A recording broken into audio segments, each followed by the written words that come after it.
Bonjour tout le monde, je suis Joa Bellupien, accompagnatrice jardin de la Haute-Gaspésie. On poursuit nos petites capsules de jardinage cet été en compagnie de Vicky Prévost et Philippe Leclerc qui sont établis cette année en Haute-Gaspésie dans la belle municipalité de Mont-Louis, dans la vallée de Mont-Louis, et qui ont décidé de partir un projet de culture maraîchère. Donc aujourd'hui, on va regarder avec eux un peu leurs trucs, leur expérience, puis on va discuter tout ça, ce qui va bénéficier vos propres expériences à la maison de jardinage. Donc, Vicky et Philippe, c'est la première fois que vous faites un projet de cette envergure-là, en fait. C'est votre première expérience de jardinage maraîcher? Oui, bien sur une grosse culture comme ça, on a au-dessus de 24 000 pieds carrés de jardin. C'est notre première expérience avec autant de culture. On avait fait des expériences un peu l'année passée chez Jerry. Ouais. On avait fait des cultures plus de racines. Fait que ça nous a donné la chance de faire des erreurs et de ne pas les reproduire cette année. Dans votre jardin, avez-vous été face à des problématiques d'insectes? On a eu les doryphores pour les patates, vraiment beaucoup. Puis même avant que nos patates soient implantées, les doryphores s'attaquaient aux tomates. Oh! Puis à quoi d'autre déjà? Je pense que c'était pas mal ça. Surtout les tomates, là? Les tomates, oui. Ouais. Puis qu'est-ce que vous avez fait dans cette situation? Cette année, on fait un test avec les patates. On laisse les doryphores aller pour voir si quand même on va avoir des patates. Ouais. Fait que au lieu d'appliquer des choses chimiques pour les enlever, parce que c'est quand même une job laborieuse de tout enlever une à une. Là, oh oui! Ouais, parce que ça serait ça qu'on aurait fait. Là, en biologique, vraiment... là, parce que vous faites de la culture biologique, là, vraiment. Oui, c'est ça. On n'est pas certifié, mais l'idée, c'est quand même ça. Oui. Donc, c'est notre test cette année. On a fait des patates pour nous, pour voir si on avait à les enlever. Puis là, il ne reste plus une feuille. Là. Les doryphores ont fait le ménage. Maintenant, on va un peu regarder la façon que vous avez cultivé vos jardins. Donc, il y a différents types là, de façons que vous avez utilisées. Qu'est-ce qui fait que vous avez mis des filets? Parce que, dans le fond, nous autres, on a des choux en dessous ici. Ouais. C'est pas mal des crucifères. Mm-hmm. C'est des crucifères. La plupart, c'est des crucifères, fait qu'ils se font attaquer par le petit papillon blanc qui est la pirette du chou, je pense. On en voit d'ailleurs dans votre... Oui, on en voit Ils sont à l'œuvre. On n'a pas trop de dommages pour l'instant, mais on est prêt à mettre les filets en cas qu'il y ait une grosse infestation. Mais ça l'aide à pas que le papillon vient pondre ses œufs et ensuite, il y a une petite chenille qui sort et qui vient manger toutes les feuilles puis manger le fruit aussi. Fait que ça fait des pas tant beaux légumes, puis ça vient que le plant est complètement dégarni de feuilles, là, fait que c'est pas super. Puis là, je vois qu'il y a des rangées qui ont ça, puis il y a des rangées qui n'en ont pas. C'est-tu au niveau du budget ou c'est des expériences que vous faites? Comme vous voyez, dans le fond, ici, on peut voir ici, là, il y a déjà les arceaux. Les arceaux du petit filet qui seraient prêts à être mis. Okay. Mais c'est ça, je trouvais que peut-être nos arceaux sont pas assez grands parce que à un moment donné, le chou pousse puis il vient qui est pris dans le filet carrément. Ça nuit vraiment à son développement. Oui, c'est ça. On peut voir le chou ici, il est complètement écrasé. Là, fait que... Vos filets sont peut-être pas assez hauts? Oui, c'est peut-être ça. Fait qu'il faut trouver une manière d'avoir un plus gros tunnel avec le filet. Ouais. Puis c'est aussi un peu un test en même temps. Là, c'est notre première année puis on voyait qu'il n'y avait pas trop de bébites. Fait qu'on s'est... On a des super de beaux brocolis, pas mangés pendant tout. Puis vous n'avez pas mis de BT non plus parce qu'il y a possibilité de mettre du BT aussi en culture biologique. Absolument, les filets, c'est sûr que c'est intéressant aussi. Là. Mais c'est quand même pas donné non plus. Non, fait que, exactement. Y pensez bien, si vous avez un petit jardin, des fois ça peut être intéressant, mais ça se garde pas non plus super longtemps. C'est pas super résistant. Comme on a désherbé toute l'allée ici, puis on l'a déchiré à plein de places parce que les mauvaises herbes poussent à travers. Aussi, pour qu'il soit efficace, il faut penser que là, on voit qu'il y a un trou. Il faudrait qu'il soit vraiment bien recouvert, là, soit avec des roches. Soit... Nous, on n'a pas encore trouvé le truc. C'est ça. Pour vraiment bien l'enterrer, ça prend du temps. Puis là, une fois de temps en temps, il faut aller désherber. C'est quand même de la manutention. C'est ça. Vous avez juste une place que je remarque sur votre jardin, que vous avez utilisé un géotextile. Qu'est-ce qui fait que vous avez... quel type de plante? En fait, c'est des salades? C'est du mesclun. C'est un mélange de salade mix, en fait, qu'on coupe juste au-dessus puis on mélange dans le bac pour, après ça, le présenter au client. La technique du géotextile, ça l'aide vraiment au désherbage. Dans le fond, on a juste à désherber les trous au lieu de désherber la planche au complet qui, après ça, va sûrement être envahie par les mauvaises herbes. Oui. Les laitues poussent moins bien. C'est plus de limaces. C'est plein de bébites qui viennent avec les mauvaises herbes. Fait que c'est vraiment une bonne technique qui fonctionne super bien. Tu désherbes une fois le trou, puis ensuite la salade elle sort, puis elle prend le trou complet, fait qu'il n'y a pas de mauvaise herbe qui sort. Parce qu'il n'y a pas de lumière là, qui ouais. passe. Aussitôt qu'elle prend de l'expansion, la plante, elle coupe tout de suite la lumière du trou. C'est là, ça. dans le fond. Fait que c'est vraiment... Fait que vous faites ça juste pour les salades, en fait, les mesclins? Pour les laitues en général, il y avait-tu... Parce que là, on les voit pas, mais dans l'autre parcelle, il y a d'autres laitues qui sont sur géotextile. Surtout les laitues, parce que par exemple, les légumes racines, il faudrait des gros trous. Ouais, après ça serait difficile de les sortir. Bon. Vous faites quoi pour arroser, justement? Nous, comme tu peux voir en dessous ici, on fait au goutte à goutte. Ouais. On a 4 rangs pour 2 gouttes à goutte. C'est peut-être pas optimal. Ça serait bien d'avoir 4 gouttes à goutte. Ouais. Un par rang, là? Oui, un par rang qui est vraiment, tu sais, là, tu as vraiment une uniformité au niveau de l'arrosage. Ouais. Mais ça fonctionne quand même bien. On voit qu'ils ont quand même bien levé. Oui, ils sont belles. Oui, puis c'est aussi pas sec non au plus. niveau du transplant, on fait avec du transplant parce qu'on peut pas vraiment faire du semi-direct là-dedans. Okay, Nous, on a un semoir 3 rangs, ouais. puis on peut pas passer sur le géotextile avec le semoir, ça va pas super bien. Bien, vous sauvez du travail dans un autre sens. Puis vous pensez garder 2 ans le géotextile ou... Oui, je pense qu'il va toffer. Là, on ne sait pas combien de temps qu'il va toffer, mais moi, je pense qu'on est capable de faire au moins une autre année avec. Oui, oui. Ça dépend comment on l'utilise. Lui, il n'est pas trop magané. Je pense que c'est notre premier qu'on a fait. Okay. Fait que c'est pas si pire. C'est tous des trous qu'on a fait avec une torche. OK, avec une torche. On a un gros... un plywood, là, on s'est fait genre un pochoir. Ah, OK. Avec le plus de trous possible. Puis là, il y a certaines cultures qui ont besoin de plus d'espacement, on saute des trous. Ah, c'est intéressant, ouais. ça. Ouais. On utilise le géotextile pour les tomates aussi, le poivron qui a besoin de grosse chaleur. Ça attire la chaleur dans le tunnel. Fait on a le tunnel pour la chaleur, puis on a le géotextile qui perd la chaleur, qui est noir. Fait que c'est vraiment bien pour les poivrons, les tomates, culture de chaleur. Oui.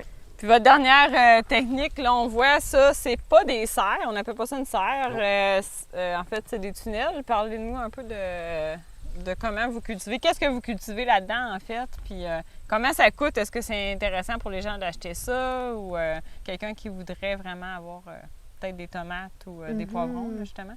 Bien, ce qui est intéressant des tunnels, c'est des tunnels chenilles. Ce qui est intéressant, c'est justement, c'est plus abordable qu'une serre.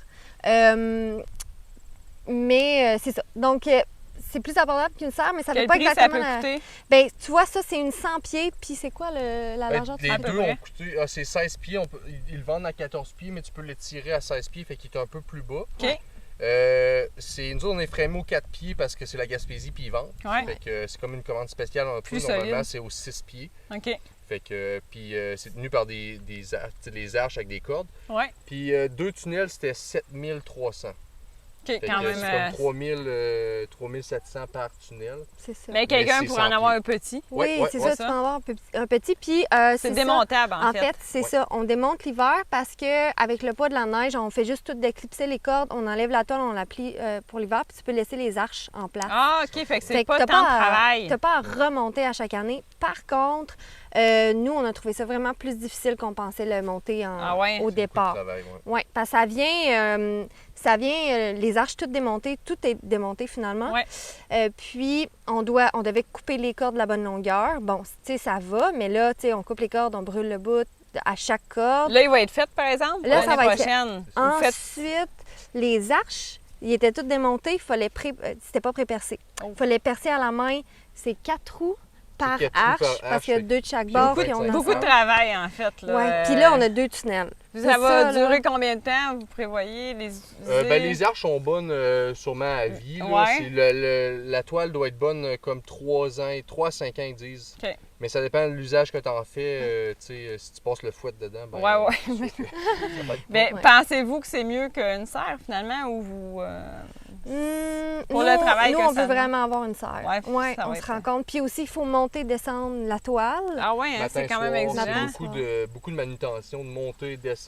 Tandis qu'une serre, souvent, c'est que tu as vraiment les côtés que tu peux avec une manivelle. Donc là, c'est vraiment moins de travail. L'investissement, je pense, d'une serre en vaut vraiment la peine. C'est plus cher. C'est plus cher, puis nous, on n'avait pas le budget. Donc, on est bien contents parce que définitivement, nos cultures qui aiment vraiment la chaleur, comme les poivrons, les concombres, les tomates, le basilic. Ouais. C'est ce qu'on fait dans les 2 tunnels là, en ce moment. Parfait. Ben, ils sont vraiment plus heureux dans le tunnel. Ah oui, on va aller voir ça justement, à quoi que ça ressemble, vos belles cultures dans ces tunnels. Yes. Parfait, Allons-y. Alors Philippe et Vicky, on est dans votre merveilleux tunnel de tomates. Il y a combien de plants de tomates dans cette serre-là? Environ 130. 130, Ouais. wow! C'est 2 rangées complètes de 66 environ par planche. OK. Puis avez-vous essayé des types déterminés, indéterminés? Comment vous fonctionnez, vous, pour les gourmands? On a parlé avec Diane Dupuis l'autre jour de cette situation-là. On essaye de les enlever, les gourmands, mais en tant que maraîcher, notre première année, on a manque de temps. Fait que, ils ont besoin de beaucoup d'amour. Là, vous voyez, c'est un peu le bordel. Mais ça pousse quand même. Fait que, mais on essaie de passer une fois par semaine, d'enlever les gourmands, parce que ça va vite quand ils partent à pousser. Là. Y a-t-il des problématiques que vous avez rencontrées dans vos tomates, vous, ou que vous pourriez donner des conseils à des gens qui en ont? Ben en fait, ça s'est quand même bien passé. Nous, c'est parce qu'on a trop démarré pour l'espace qu'on avait à la salle de semis. Puis ça a fait que... puis on les a démarrés, je pense, trop tôt aussi. Ils ont poussé vraiment plus vite. Trop tôt, ça. Ici, en Gaspésie, il faut démarrer plus tard. Oui, parce c'est que ça. souvent, c'est ça, les gens ils pensent qu'ils vont trouver du temps, ils commencent ça de bonne heure, mais c'est pas bon. Parce que la plante, elle va stresser trop rapidement parce qu'elle va rester trop longtemps dans son pot. Fait que je le disais dans mes premières capsules. Mais tu as raison. Puis pourtant, nous, on avait calculé notre nombre de jours, tout ça par rapport à la date d'implantation, par rapport à la dernière pleine lune, Et finalement, c'était quand même trop tôt. Puis les tomates étaient super stressées. Ben c'est parce qu'on a été en retard sur l'implantation parce qu'on avait du retard sur tout. Parce que notre tunnel, on n'arrivait pas à le faire. Il y avait trop de trucs à faire. Donc, on visait le 12 juin, il me semble. L'implantation, on a parti, je pense, je dirais 14 avril. Ah ouais. C'était peut-être un peu trop tôt encore, là. Parce que aussi les conditions étaient peut-être trop parfaites. Ils ont débourré extrêmement vite, puis on passait à travers nos néons, puis ils se brûlaient ces néons. Fait que c'était pas super. C'est on bon. savait mais pas ça a si quand elle même allait donné survivre. quoi de pas pire. Là, c'est beau. Mais là, c'est ça, ceux-là, il y a vraiment énormément de fleurs. C'est ça viendra trop de têtes, fait que ça viendra peut-être pas à terme, mais on voit qu'il y en a là, vers le bas. On va vraiment tout couper toutes les têtes le plus bas possible, puis garder les fruits, puis espérer que... Couper les gourmands et même les feuilles du bas, en tout cas. Puis même, des fois, il y a trop de feuilles. C'est ça, exact. Ils n'ont pas besoin de ça. La lumière rentre plus, ou ça. Fait que là, il va falloir enlever plein de feuilles, on va faire le ménage là-dedans. Puis... Fait que rendu à ce date-ci, vous regardez pas tant, là, vous coupez ou vous coupez, là, tu sais. Parce qu'on n'a pas eu de tomates encore, fait que on veut qu'on en aille. Faut que ça produise. Avant que la neige pogne. Fait qu'on va couper, puis on va espérer que ça aille bien. Mais tu sais, on a des grosses tomates. Il y en a qui ont commencé à... Tu sais, là, eux autres, c'est des oranges, là, clairement. Puis ils sont plus au milieu là-bas, mais il y en a quand même qui ont commencé à rougir, là. On perd pas espoir. Toutes petites cerises. Sont très belles. Fait qu'il y a de l'espoir, là. C'est juste qu'il faut quand même, mettons, ça va être notre job de l'après-midi, là, de chopper. C'est là que ça se passe. On va vous laisser faire ça. Donc, on va vous laisser là-dessus. Ça m'a fait un immense plaisir de vous rencontrer, Vicky et Philippe, les deux charmants maraîchers de la vallée de Mont-Louis. Donc, on peut les trouver sous le nom de Les Jardins de Taureau et Bélier. Merci beaucoup. Merci, Joa. À la prochaine. À la prochaine.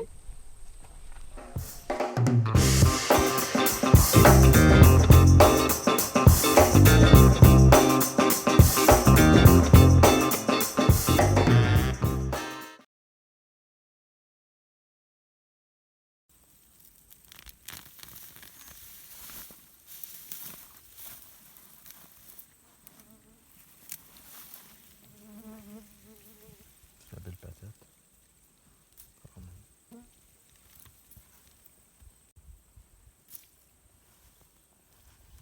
Ça, c'est un plan.